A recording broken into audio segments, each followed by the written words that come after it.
Justin, let's talk about the other game in our Metacritic roundup. Ooh. Pokemon Scarlet and Violet. Pokemon Scarlet has a 77 on the Switch, and Pokemon Violet does as well. 77, I mean. I've played about an hour-ish of this. I have Pokemon Scarlet. I did an eeny, meeny, miny, mo at the Target by my house. And I was like, all right, Pokemon Scarlet, even though I think it's weird because the color scheme was always like a lot more orange than Scarlet, but fine. You're playing this, right? Yeah. Which one you get? So I bought both. And then I came home and I played the music that you start off Pokemon, the original Red, Blue, and Yellow with. Like, welcome to the world of Pokemon. Yep.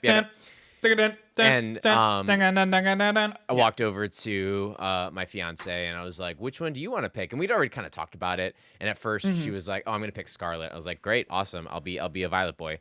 And then I showed her Scarlet first. And then I showed her Violet, and she liked the legendary on Violet a lot better. So she became the Violet. She chose Violet, and then I chose Scarlet. And so I've been playing Scarlet. I've played it for about 6 hours, maybe. Okay. And it's too early to render an official review. But what are your thoughts of it in your hour and a half?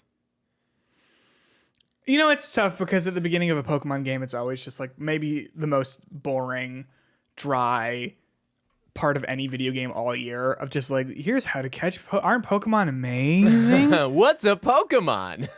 I'm going to have a character slink into frame and just like talk at you, telling you the most basic dialogue and then slink away. I'm having Arceus PTSD when you're explaining it. But like, that's the thing. Like, I want to talk about how these compare. But like, here's how to catch a Pokemon. And I was like, oh gosh. So like, I'm not that far into it, right? I've had one real like moment where they sort of like set me loose in a field and they said like, go ahead, catch some Pokemon and then we'll meet over there. So I've caught a handful of these little fuckers, and I like that part of it. I like the wild Pokemon. They're all just running around like in Arceus. It's a little bit different where you're not. They're not like you're not able to run around like you could in Arceus during the battles. But you're battling. Were you able to battle the wild Pokemon in Arceus? You were, right? If they were like a high enough level, you could battle them in order to like weaken them to catch them. Yeah. So there's a lot of that stuff where they're just sort of running around and things like that. But I feel like I think they figured out a good way to make it so that you can like quickly battle things. So you can either throw your Pokeball at it so that you can engage yourself in the battle to catch it, or you can just throw a Pokemon at it and make it use as like one like overworld move at a Pokemon, and then it will just do an auto battle for you real quick, and it'll come back either being like it won and gained this much EXP, or it'll be like you got fucking ass kicked. Like this thing is not in good shape. Yeah. I chose a Fuecoco named Chorizo, which he's just a good guy. He's a good dumb idiot. I love him. I know. I also chose Fuecoco, and part of the reason, like I figured, like how could I not? But he reminded me so much of my dog in that opening scene where you get to meet all the characters. He was the only one that had like a unique personality that I was like, okay, this dupe is on my team. So. Yeah, that's been my experience. Those are initial impressions. So for my initial impressions with it, I like it a lot. I think there's a lot of good things about it. I played every Pokemon generation except for Black and White, and the sequels to those, and then Sun and Moon. So I've been pretty much up to date on everything with the exception of those two generations. And X and Y too. So maybe I'm speaking out of my ass here, but I love Pokemon. So there's 3 generations I missed. I plan on going back to them. I actually have a Sun purchase that I'll be playing it one day when I feel like opening up my DS. It's a fun one. And I gotta say, I really enjoyed so much about Sword and Shield.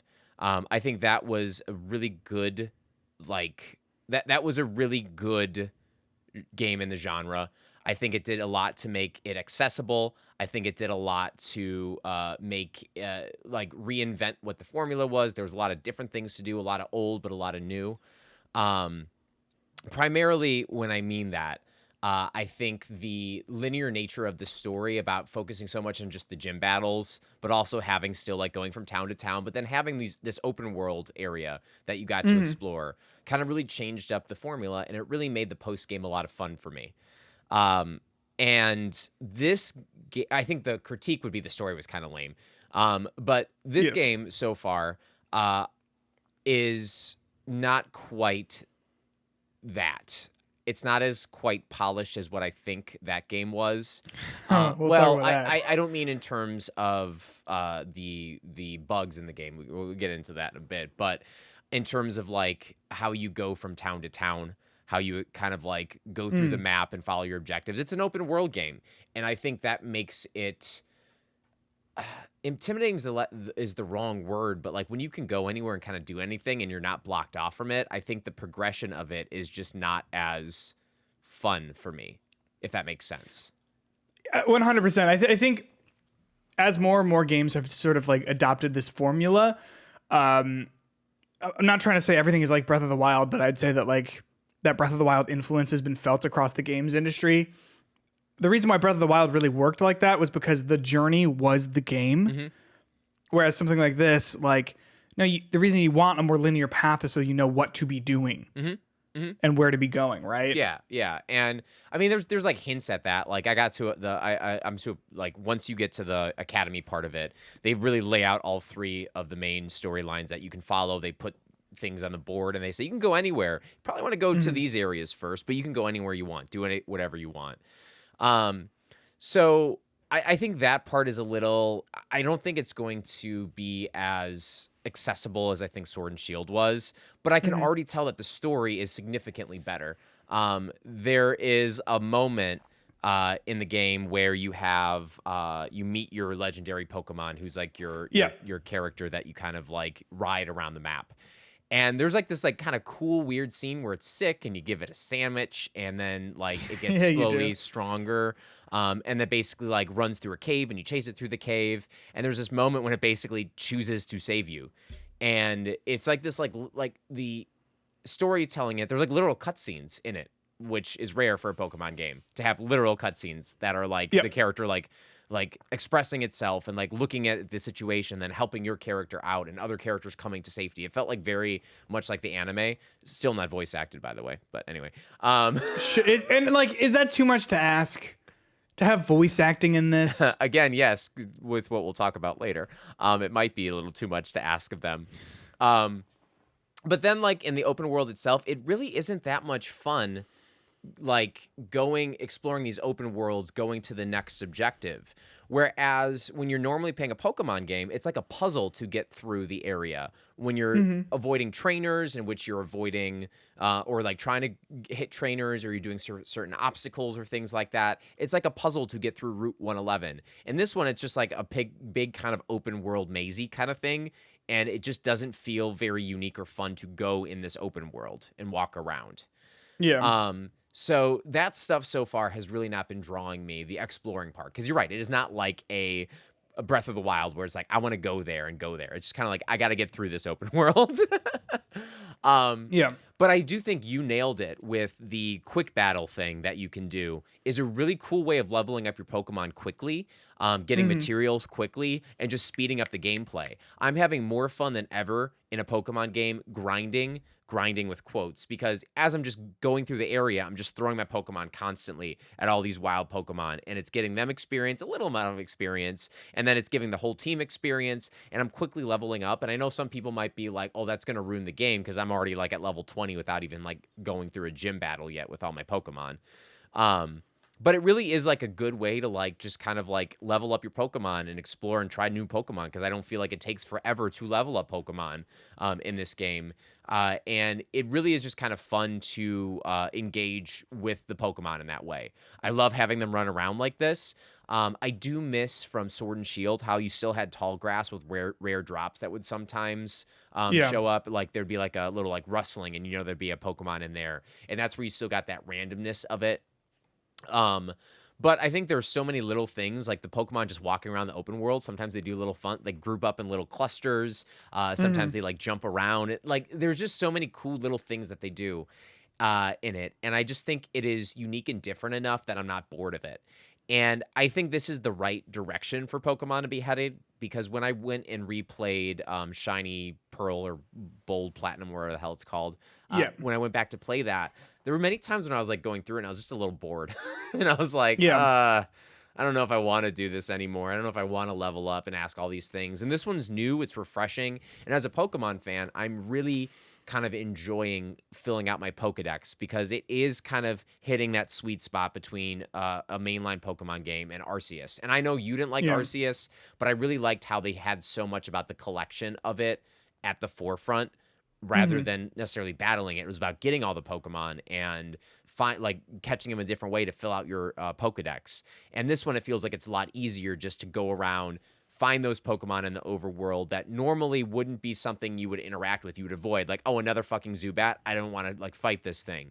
But if you just do a quick auto battle, you get materials for it, you get some little XP for it, and it happens in seconds without it interrupting you traveling across the map. So it kind of makes the moving around feel more worthwhile than having these random battles slow down your progress and really kind of slowing down the pace of the game. So I'm really enjoying that stuff a lot with this game, and I'm excited to keep playing it. And I'm excited to fill out my Pokedex, see all my cute little new Pokemons. I don't want to spoil Fuecoco's evolution. I don't know if you've looked into that, but basically, I was like, oh, he's gonna get like moody. Nope, no, it would just be like if Fuecoco grew up and decided to start like putting on weird costumes and stuff in your house, and I kind of like that. Oh, I can't wait. It's great. I can't wait. And I think your name of Chorizo is very appropriate for what he's gonna evolve into. Because it's supposed to be like Spain, Palladia, or whatever it's called. It is definitely hitting the Spain, man. and I was like, oh, I'm gonna name all my characters after like different foods and stuff, and then immediately I caught another one, and I was like, I got nothing. Did you by any chance make a sandwich yet in the game?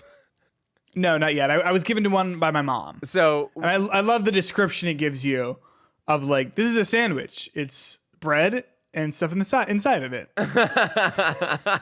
That's a sandwich, guys. That's really funny. But the sandwich mechanic, the game, it's more fun to me so far than the curry recipes of the last game. Like the stupid stirring and stuff was like stupid. This one is also stupid, but like it becomes a stacking game basically. So you put down the first layer of bread and then you try to stack the fillings and then you put the last bread on top. And if you make it poorly, the sandwich is all like lopsided and like hanging like a bad tower. And it's just so stupid. But the couple sandwiches I made so far, I really enjoyed that stupid little mechanic with it. So like there is some good with that. So I'm excited to keep playing it and see how it develops. And so far, 6 hours in, there are critiques I have about the gameplay itself, but overall, I think it moves quick to a good pace. And collecting Pokemon is as fun as ever.